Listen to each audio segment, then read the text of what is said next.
dikira-kira di tahun 2007 atau dalam pikiran Pak Prabowo, ini dugaan Pak Prabowo, itu tahun 2026, Amerika Serikat akan memprovokasi Taiwan untuk mendeklarasikan kemerdekaan.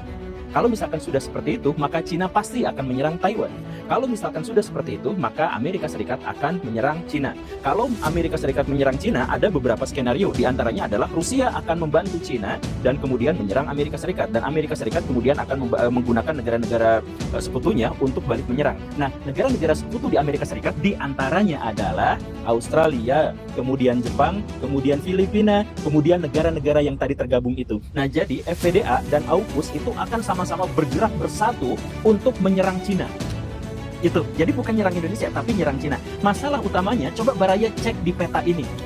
Masalah utamanya itu adalah AUKUS itu untuk bisa menyatukan kekuatan dan bisa memotong jalur logistik dan jalur komando, itu berarti dia harus menguasai Papua.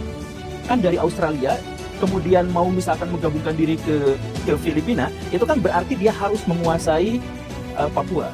Kemudian FPDA kita lihat cek. Untuk bisa membendung kekuatan raksasa Cina, maka Australia dan Amerika Serikat itu harus menguasai Sumatera untuk bisa menyatukan kekuatan dengan Singapura dan Malaysia. Artinya apa? Indonesia baik di sebelah barat maupun di sebelah timur itu sama-sama dalam keadaan terancam. Semakin besar eskalasi politik, semakin besar kekuatan ekonomi Cina dan semakin besar reaksi Amerika Serikat atas hal itu, maka semakin rentan Indonesia di bagian barat dan Indonesia bagian timur itu akan dicaplok oleh kekuatan-kekuatan asing. Dan ini bukan prediksi, ini bukan proyeksi. Kalau misalkan Baraya cek di 5 tahun terakhir, ketika Cina semakin lama semakin kuat pula lah isu Papua ingin merdeka.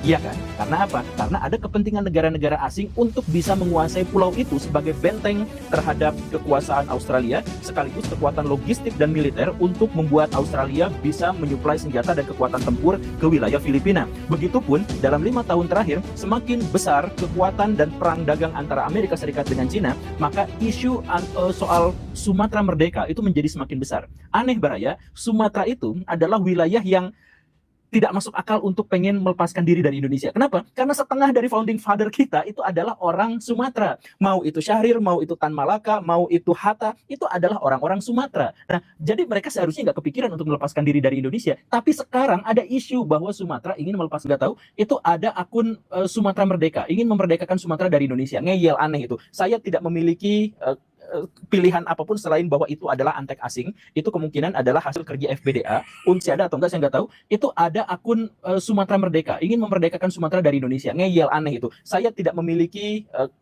pilihan apapun selain bahwa itu adalah antek asing, itu kemungkinan adalah hasil kerja FPDA untuk bisa merekayasa Indonesia agar bagaimanapun sedemikian sehingga kekuatan-kekuatan sekutu Amerika Serikat itu bisa lancar menyerang Cina dari arah selatan. Dan karena itu maka Australia dengan Malaysia dan Singapura itu harus dipersatukan melalui jalur di Sumatera. Harus mereka kuasai untuk bisa benar-benar menyerang Cina.